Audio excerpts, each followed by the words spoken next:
Hi all welcome back to my YouTube channel Lakshmi Shivraj Gowda vlogs. ಎಲ್ಲರೂ ಹೇಗಿದ್ದೀರಾ? I hope ಎಲ್ಲರೂ ಚೆನ್ನಾಗಿದ್ದೀರಾ ಅನ್ಕೋತೀನಿ. ನಾನು ಕೂಡ ತುಂಬ ಚೆನ್ನಾಗಿದ್ದೀನಿ.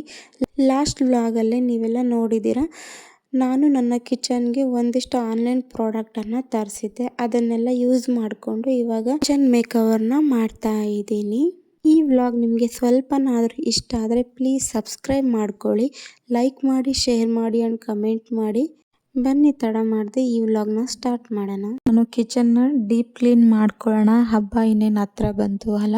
ಹಾಗೆ ಒಂದಿಷ್ಟು ಪ್ರಾಡಕ್ಟನ್ನು ನಾನು ಆನ್ಲೈನಲ್ಲಿ ಕಿಚನ್ಗೆ ಬೇಕಾಗಿರುವಂಥ ಪ್ರಾಡಕ್ಟನ್ನು ಬುಕ್ ಮಾಡಿದ್ದೆ.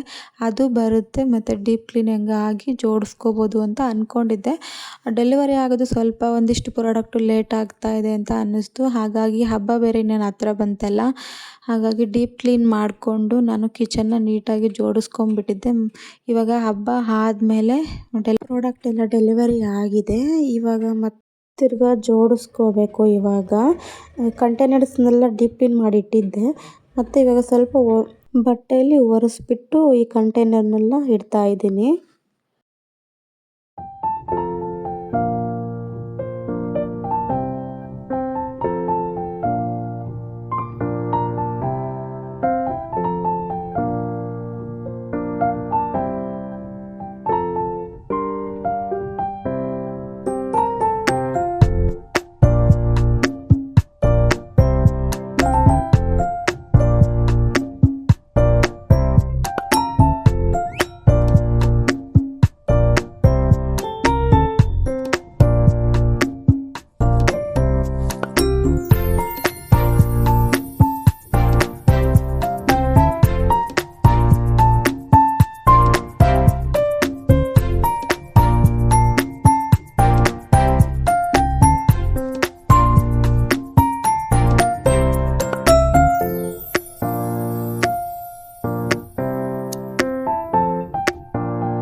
ಮೇಲ್ಗಡೆ ಇವಾಗ ಪ್ಲಾಸ್ಟಿಕ್ ಕಂಟೈನರ್ನೆಲ್ಲ ಜೋಡಿಸ್ಕೊಂಡಿದ್ದೀನಿ.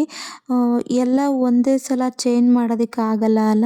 ಈಗ ಫಸ್ಟ್ ಈ ಕಡೆ ಈ ಶೆಲ್ಫಲ್ಲಿ ಫುಲ್ಲು ಗ್ಲಾಸ್ ಐಟಮ್ನೆಲ್ಲ ತರಿಸ್ಬಿಟ್ಟು ಜೋಡಿಸ್ಕೊತಾ ಇದ್ದೀನಿ. ಮತ್ತು ನೋಡೋಣ ನೆಕ್ಸ್ಟು ಯಾವಾಗಲಾದರೂ ಇನ್ನಿಷ್ಟು ಪ್ಲಾಸ್ಟಿಕ್ ಕಂಟೈನರ್ಸ್ ಇದೆ, ಇವನ್ನು ಆದಷ್ಟು ಸಾಧ್ಯ ಆದಷ್ಟು ಚೇಂಜ್ ಮಾಡೋಣ ಅಂತ ಅಂದ್ಕೊಂಡಿದ್ದೀನಿ.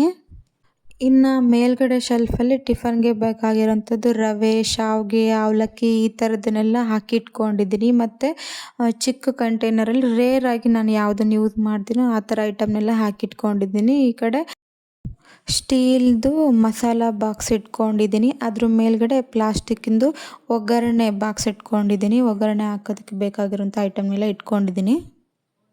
ಶೆಲ್ಫ್ ಕೆಳಗೆ ನಾನು ಈ ಥರ ಶೀಟನ್ನೆಲ್ಲ ಹಾಕ್ಬಿಟ್ಟು ನೀಟಾಗಿ ಜೋಡಿಸ್ಕೊಂಡಿದ್ದೀನಿ, ಏನು ಗಲೀಜು ಅಷ್ಟೊಂದು ಆಗೋದಿಲ್ಲ ಅಂಥೇಳಿ. ಇವಾಗ ಇದು ದೊಡ್ಡ ಕಂಟೈನರ್ನೆಲ್ಲ ಫಿಲ್ ಮಾಡಿ ಇಟ್ಕೊಂಡಿದ್ದೀನಲ್ಲ, ಇದನ್ನೆಲ್ಲ ನೀಟಾಗಿ ಜೋಡಿಸ್ಕೊತಾ ಇದ್ದೀನಿ. ನೋಡೋದಕ್ಕೆ ಸ್ವಲ್ಪ ಚೆನ್ನಾಗಿ ಕಾಣಿಸ್ತಾ ಇತ್ತು. ಮೇಲ್ಗಡೆ ಈ ಥರ ಪ್ಲಾಸ್ಟಿಕ್ ಬಾಕ್ಸ್ ಇದೆಯಲ್ಲ, ಅದು ಮೇಲಿನ ಶೆಲ್ಫಲ್ಲಿ ಅದನ್ನು ಸ್ವಲ್ಪ ಚೇಂಜ್ ಮಾಡಿದ್ರೆ ಇನ್ನೂ ತುಂಬ ಚೆನ್ನಾಗಿ ಕಾಣಿಸುತ್ತೆ.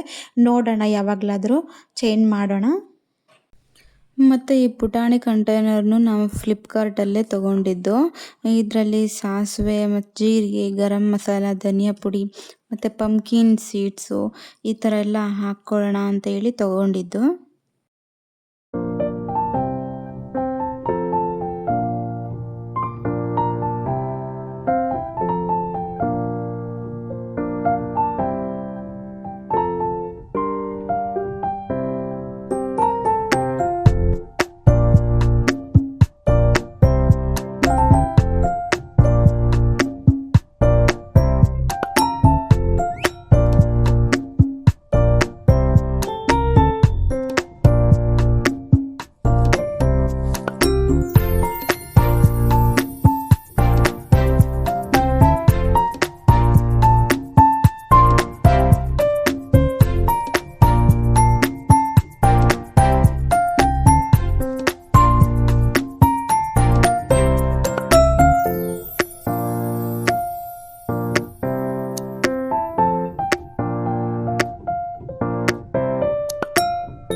ಇವಾಗ ಎಲ್ಲನೂ ನೀಟಾಗಿ ಜೋಡಿಸ್ಕೋತಾ ಇದ್ದೀನಿ.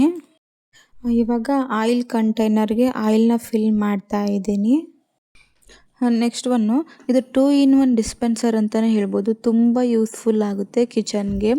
ಚಪಾತಿಗೆ ಮತ್ತು ದೋಸೆ ಎಲ್ಲ ಮಾಡಿದಾಗ ಒಂದೇ ಸ್ಪೂನಲ್ಲಿ ಆಯಿಲ್ನ ಹಾಕಿದಾಗ ಒಂದೇ ಕಡೆ ಕುತ್ಕೊಂಡ್ಬಿಡುತ್ತೆ. ಈ ಸ್ಪ್ರೇ ಬಾಟಲಿಂದ ಈಕ್ವಲ್ ಆಗಿ ಆಯಿಲ್ ಸ್ಪ್ರೇ ಮಾಡ್ಕೋಬೋದು. ನೆಕ್ಸ್ಟು ಮತ್ತು ಈ ಪಿಂಗಾಣಿ ಜಾರಲ್ಲಿ ನಾನು ಉಪ್ಪು ಮತ್ತು ಹುಣಸೆಹಣ್ಣನ್ನು ಹಾಕಿ ಇಡ್ತಾ ಇದ್ದೀನಿ. ಇವಾಗ ಈ ಸ್ಟ್ಯಾಂಡ್ ಮೇಲೆ ನಾನು ಟಿಶ್ಯೂ ಪೇಪರ್ನ ಹಾಕಿ ಇಡ್ತಾ ಇದ್ದೀನಿ. ಅಕಸ್ಮಾತ್ ಆಯಿಲ್ ಏನಾದರೂ ಲೀಕ್ ಆದರೆ ಗಲೀಜಾಗಿಬಿಡುತ್ತೆ. ಲೀಕ್ ಆಗಲ್ಲ, ಬೈ ಚಾನ್ಸ್ ಏನಾದರೂ ಲೀಕ್ ಆದರೆ ಅಂತ ಹೇಳಿಬಿಟ್ಟು ಈ ಥರ ಟಿಶ್ಯೂ ಪೇಪರ್ನ ಹಾಕಿ ಇಡ್ತಾ ಇದ್ದೀನಿ.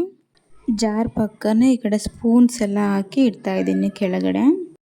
ಮನೆಯಲ್ಲಿ ಈ ಥರ ಗ್ಲಾಸ್ದು ಬಾಟಲ್ ಇತ್ತು ಮತ್ತು ಅದನ್ನೇನು ವೇಸ್ಟ್ ಮಾಡೋದು ಅಂತ ಹೇಳಿ ಅದಕ್ಕೆ ನೀರನ್ನು ಹಾಕಿ ಮನಿ ಪ್ಲ್ಯಾಂಟನ್ನು ಹಾಕಿ ಇಡ್ತಾ ಇದ್ದೀನಿ. ನೋಡೋದಕ್ಕೂ ಕೂಡ ತುಂಬ ಚೆನ್ನಾಗಿ ಕಾಣಿಸುತ್ತೆ ಅಂತ ಹೇಳಿ. ಫ್ಲಿಪ್ಕಾರ್ಟಲ್ಲಿ ಈ ರ್ಯಾಕ್ನ ತರಿಸ್ಕೊಂಡಿದ್ದು. ನಾನು ಕೊಟ್ಟಿರೋ ಅಮೌಂಟಿಗೆ ವರ್ತ್ ಅನಿಸುತ್ತೆ. ಕ್ವಾಲಿಟಿನೂ ಕೂಡ ತುಂಬ ಚೆನ್ನಾಗಿದೆ ಮತ್ತು ಜಾಸ್ತಿ ಐಟಮ್ ಕೂಡ ಹಿಡಿಯುತ್ತೆ ಅಂತ ಅಂದ್ಬಿಟ್ಟು ಈ ಐಟಮ್ನ ತರಿಸ್ಕೊಂಡಿದ್ದು. ಇದು 6 ಡ್ರಾಯರ್ ಬರುತ್ತೆ. ನಾನು ಈ ರ್ಯಾಕ್ನ ಉಳಿದಿರೋಂಥ ಗ್ರಾಸರೀಸ್ ಎಲ್ಲ ಇಡೋದಕ್ಕೆ ಮತ್ತು ಓಪನ್ ಮಾಡಿರುವಂಥ ಪಾಕೆಟ್ಗಳೆಲ್ಲ ಇರುತ್ತಲ್ಲ ಅದು, ಮತ್ತು ಸ್ನ್ಯಾಕ್ ಐಟಮ್ಸು ಮತ್ತು ಏನಾದರೂ ಮನೇಲಿ ಒಂದು ಎಕ್ಸ್ಟ್ರಾ ಏನಾದರೂ ಇರುತ್ತೆ ಅದನ್ನು ಕೌಂಟರ್ ಟಾಪ್ ಮೇಲೆ ಇಡೋದ್ರ ಬದಲು ಈ ಥರ ರ್ಯಾಕಲ್ಲಿ ಇಟ್ಟರೆ ನೋಡೋದಕ್ಕೂ ಮೆಸ್ಸಿಯಾಗಿ ಕಾಣಲ್ಲ ಮತ್ತು ಆರ್ಗನೈಸ್ ಆಗು ಕೂಡ ತುಂಬ ಚೆನ್ನಾಗಿ ಕಾಣಿಸುತ್ತೆ ಅಂತ ಹೇಳಿಬಿಟ್ಟು ಈ ರ್ಯಾಕ್ನ ತರಿಸ್ಕೊಂಡೆ. ಡ್ರಾಯರ್ನ ಎಳೆದಾಗ ಆಚೆ ಏನು ಬರಲ್ಲ. ಈ ಥರ ವೈಟ್ ಕಲರ್ ಡ್ರಾಯರಿಂದ ಈ ಥರ ಲಾಕ್ ಕೊಟ್ಟಿರ್ತಾರೆ. ಕೆಳಗಡೆ ಡ್ರಾಯರಲ್ಲಿ ನಾನು ಗ್ಲಾಸ್ ಐಟಮ್ಸ್ ಎಲ್ಲ ಹಾಕಿಟ್ಟಿದ್ದೀನಿ ಮತ್ತು ಇನ್ನು ಮೇಲ್ಗಡೆ ಡ್ರಾಯರಲ್ಲಿ ನಾನು ಈ ಥರ ಸೆರಾಮಿಕ್ ಐಟಮ್ಸ್ ಎಲ್ಲ ಹಾಕಿಟ್ಟಿದ್ದೀನಿ. ಇನ್ನು 3 ಖಾಲಿ ಇದೆ. ಅದರಲ್ಲಿ ಉಳಿದಿರೋಂಥ ಗ್ರೋಸರೀಸ್ನೆಲ್ಲ ಹಾಕಿಡೋಣ ಅಂತ ಅಂದ್ಕೊಂಡಿದ್ದೀನಿ. ಇವಾಗ ಈ ಕೌಂಟರ್ ಟಾಪು ಮತ್ತು ಮೇಲ್ಗಡೆ ಟೈಲ್ಸು, ಗ್ಯಾಸ್ ಸ್ಟವ್ನೆಲ್ಲ ನೀಟಾಗಿ ಕ್ಲೀನ್ ಮಾಡ್ಕೋತಾ ಇದ್ದೀನಿ. ಜಾಸ್ತಿ ಏನು ಗಲೀಜು ಆಗಿರಲಿಲ್ಲ. ನೈಟೆಲ್ಲ ಊಟವೆಲ್ಲ ಆಗಿದ ತಕ್ಷಣ ಪಾತ್ರೆ ಎಲ್ಲ ತೊಳೆದ್ಬಿಟ್ಟು ನಾನು ಕ್ಲೀನ್ ಮಾಡಿಬಿಟ್ಟು ಮಲ್ಕೋತಾ ಇದ್ದೆ. ಜಾಸ್ತಿ ಏನು ಗಲೀಜು ಆಗಿಲ್ಲ. ಇವಾಗ ಈ ಥರ ಸ್ಟ್ಯಾಂಡನ್ನ ತರಿಸ್ಕೊಂಡಿದ್ದೀನಿ. ವಿಮ್ಮು ಮತ್ತು ಹ್ಯಾಂಡ್ ವಾಶು ಆ ಥರ ಎಲ್ಲ ಇಡೋದಕ್ಕೆ ಚೆನ್ನಾಗಿ ಕಾಣಿಸುತ್ತೆ ಅಂತ ಹೇಳಿ. ಕೆಳಗಡೆನೇ ಇಟ್ಟರೆ ಒಂಥರ ಮೆಸ್ಸಿಯಾಗಿ ಕಾಣಿಸುತ್ತೆ. ಈ ಥರ ನೀಟಾಗಿ ಜೋಡಿಸ್ಬಿಟ್ಟು ಇಟ್ಟರೆ ತುಂಬ ಚೆನ್ನಾಗಿ ಕಾಣಿಸುತ್ತೆ. ಮತ್ತು ಒಂದು ಗ್ಲಾಸ್ ಇತ್ತು, ಅದರಲ್ಲಿ ಸ್ವಲ್ಪ ಮನಿ ಪ್ಲ್ಯಾಂಟನ್ನೆಲ್ಲ ಹಾಕಿ ಇಡ್ತಾ ಇದ್ದೀನಿ. ಈ ಕಡೆ ಸ್ಟವ್ ಪಕ್ಕ ಈ ಥರ ಆಯಿಲ್ ಬಾಟ್ಲು ಈ ಥರದ್ದೆಲ್ಲ ಇಡೋದಕ್ಕೆ ಈ ಥರ ರ್ಯಾಕ್ನ ಇಡ್ತಾ ಇದ್ದೀನಿ. ಇದು ಇಟ್ಟ ಮೇಲಂತೂ ತುಂಬ ಚೆನ್ನಾಗಿ ಕಾಣಿಸ್ತಾ ಇತ್ತು. ಒಂದು ಹೊಸ ಲುಕ್ ಬಂದಂಗೆ ಆಯಿತು. ಮೊದಲೇ ಒಂಥರ ಖಾಲಿ ಖಾಲಿ ಅನ್ನಿಸ್ತಾ ಇತ್ತು. ಇವಾಗ ನೋಡೋದಕ್ಕೆ ಚೆನ್ನಾಗಿ ಕಾಣಿಸ್ತಾ ಇದೆ. ಇವಾಗ ಲೈಟ್ನ ಫಿಟ್ ಮಾಡೋಣ ಅಂದ್ಕೊಂಡು ಮಾಡ್ತಾ ಇದ್ದೀನಿ. ನಾನು ವೈಟ್ ಕಲರ್ ಲೈಟನ್ನು ತಗೊಂಡೆ. ಬೇರೆ ಕಲರ್ ಕೂಡ ಬರುತ್ತೆ. ನಾನು ವೈಟ್ ಕಲರ್ ಇರಲಿ ಅಂತೇಳಿ ಇದು ತೊಗೊಂಡಿದ್ದೀನಿ. ಇವಾಗ ಶಾಪ್ಗಳೆಲ್ಲ ಡೆಕೋರೇಷನ್ ಮಾಡೋಕ್ಕೂ LED ಸ್ಟ್ರಿಪ್ ಲೈಟ್ನ ಯೂಸ್ ಮಾಡ್ತಾರೆ. ತುಂಬ ಚೆನ್ನಾಗಿ ಕಾಣಿಸಿರ್ತಾ ಇರುತ್ತೆ. ನಾನು ಡಬಲ್ ಸೈಡ್ ಗಮ್ ಟೇಪನ್ನು ತಂದು ಟ್ರೈ ಮಾಡಿದೆ, ಅದು ನಿಲ್ತಾನೇ ಇರಲಿಲ್ಲ, ಸ್ಟ್ರಿಪ್ ಬಿದ್ದು ಬಿದ್ದು ಹೋಗ್ತಾ ಇತ್ತು. ಅದಕ್ಕೆ ಡಬಲ್ ಸೈಡ್ ಗಮ್ ಟೇಪಲ್ಲಿ ಈ ಥರ 3M ಅಂತ ಸಿಗುತ್ತೆ, ಇದನ್ನು ತೊಗೊಂಡು ಬಂದು ಹಾಕ್ತಾಯಿದ್ದೀವಿ. ಇವಾಗ ತುಂಬ ಸ್ಟಿಫಾಗಿ ಕೂತ್ಕೊಳ್ಳುತ್ತೆ. ನಾವು ತೊಗೊಂಡಿರೋ ಈ LED ಸ್ಟ್ರಿಪ್ ಲೈಟ್ ವೆಯ್ಟ್ ಆಗಿದೆ, ಸಾಫ್ಟಾಗಿದೆ, ಆರಾಮಾಗಿ ಕಿಚನ್ಗೆ ಅರೇಂಜ್ ಮಾಡ್ಕೋಬೋದು.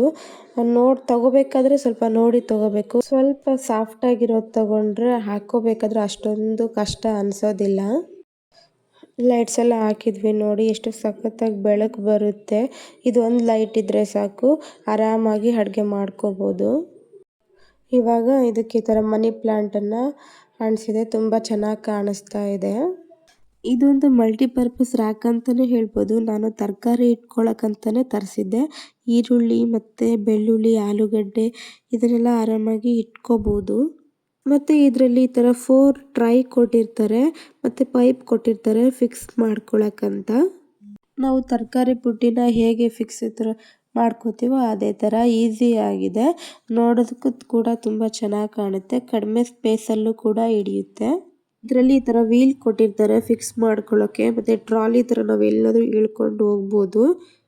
ಕ್ಲೀನ್ ಮಾಡೋದಕ್ಕೂ ಕೂಡ ತುಂಬ ಈಸಿ ಆಗಿದೆ. ನನಗೆ ತೊಗೋಬೇಕಾದ್ರೆ ಆನ್ಲೈನಲ್ಲಿ ಚೆಕ್ ಮಾಡಿದಾಗ ಮೆಟಲ್ ಕೂಡ ಸಿಗ್ತಾಯಿತ್ತು. ಮೆಟಲ್ಲು ನನಗೆ ಸ್ವಲ್ಪ ನೀರೇನಾದರೂ ಬಿದ್ದರೆ ರಸ್ಟ್ ಹಿಡಿಯೋ ಚಾನ್ಸಸ್ ಇರುತ್ತೆ ಅಂತ ಹೇಳ್ಬಿಟ್ಟು ನಾನು ಈ ಥರ ಪ್ಲಾಸ್ಟಿಕ್ಕಿದೆ ತರಿಸಿದ್ದೀನಿ. ಇದು ಕೂಡ ತುಂಬ ಚೆನ್ನಾಗಿದೆ. ಇದನ್ನು ತರಕಾರಿ ಅಂತ ಏನಿಲ್ಲ, ಬುಕ್ಸ್ ಕೂಡ ಇಟ್ಕೋಬೋದು, ಬೆಡ್ ಪಕ್ಕ ಸ್ಟೇಷನರಿ ಐಟಮ್ಸ್ ಕೂಡ ಇಟ್ಕೋಬೋದು. ನಾನು ಇದರಲ್ಲಿ ಆಲೂಗಡ್ಡೆ, ಬೆಳ್ಳುಳ್ಳಿ ಮತ್ತು ನೀರುಳ್ಳಿನ ಇಟ್ಕೊಂಡಿದ್ದೀನಿ. ಕಿಚನ್ನಲ್ಲೇ ಈ ಕಡೆ 3 ಶೆಲ್ಫನ್ನು ಕೊಟ್ಟಿದ್ದಾರೆ. ಅದರಲ್ಲಿ ನಾನು ಡೈಲಿ ಯೂಸ್ ಮಾಡೋವಂಥದ್ದು ಮಿಕ್ಸಿಗಳು, ಕುಕ್ಕರು, ಇಡ್ಲಿ ಮತ್ತು ದೋಸೆ ತವಾ ಈ ಥರ ಎಲ್ಲ ಇಟ್ಕೊಂಡಿದ್ದೀನಿ.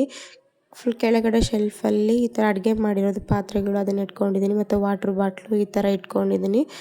ಫುಲ್ ಕೆಳಗಡೆ 3 ಶೆಲ್ಫ್ ಕೆಳಗಡೆ ಈ ಥರ ಖಾಲಿ ಸ್ಪೇಸ್ ಇತ್ತು. ಇದಕ್ಕೆ ನಾನು ಕೆಳಗಡೆ ಈ ಥರ ಸ್ಟೋರೇಜ್ ಬಾಕ್ಸು ಮತ್ತು ಈ ಥರ ರ್ಯಾಕನ್ನು ಇಟ್ಕೊಂಡಿದ್ದೀನಿ. ಮೇಲ್ಗಡೆ ರ್ಯಾಕಲ್ಲಿ ಈ ಥರ ಡ್ರೈ ಫ್ರೂಟ್ಸು, ಮತ್ತು ನನ್ನ ಮಗನಿಗೆ ಮಖಾನ ಅಂದರೆ ತುಂಬ ಇಷ್ಟ, ಹಾಗಾಗಿ ಮಖಾನ ಈ ಥರ ಎಲ್ಲ ಇಟ್ಕೊಂಡಿದ್ದೀನಿ. ಅವ್ರಿಗೆ ಕೈಗೆ ಸಿಗಬೇಕು ಏನಾದರೂ ಆ ಥರ ಇದ್ದರೆ ತೊಗೊಂಡು ತಿಂತಾ ಇರ್ತಾರೆ. ನೋಡಿ, ಈ ಥರ ಮಖಾನ ಕವರ್ಗೆ ನಾನು ಈ ಥರ ಕ್ಲಿಪ್ಪನ್ನು ಹಾಕಿದ್ದೀನಿ. ಹಾಗೆ ಉಳಿದಿರೋ ಗ್ರೋಸರೀಸ್ಗೂ ಕೂಡ ನಾನು ಕಂಟೈನರ್ಗೆ ಹಾಕಿರೋ ಉಳಿದಿರೋ ಗ್ರೋಸರೀಸ್ಗೂ ಕೂಡ ನಾನು ಈ ಥರ ಕ್ಲಿಪ್ಪನ್ನು ಹಾಕಿದ್ದೀನಿ, ಬೇಗ ಹಾಳಾಗೋದಿಲ್ಲ ಅಂತ ಹೇಳಿ. ಈ ಕಡೆ ಸ್ಟೋರೇಜ್ ಬಾಕ್ಸಲ್ಲಿ ನಾನು ಉಳಿದಿರೋಂಥ ಗ್ರೋಸರೀಸು ಮತ್ತು ಗ್ಲಾಸ್ ಐಟಮ್ಸು ಆ ಥರ ಎಲ್ಲ ಹಾಕಿಟ್ಟಿದ್ದೀನಿ. ಈ ಜಾಗ ಸ್ವಲ್ಪ ಖಾಲಿ ಅನ್ನಿಸ್ತಾ ಇತ್ತು, ಇಲ್ಲೇನು ಇಟ್ಟಿರಲಿಲ್ಲ. ಇವಾಗ ಅಲ್ಲಿ ಇವೆರಡು ರ್ಯಾಕ್ ಇಟ್ಟಿರೋದ್ರಿಂದ ತುಂಬ ಚೆನ್ನಾಗಿ ಕಾಣಿಸ್ತಾ ಇದೆ. ಅಲ್ಲಿ ಜಾಗ ಕರೆಕ್ಟಾಗಿ ಸೂಟ್ ಆಗಿದೆ.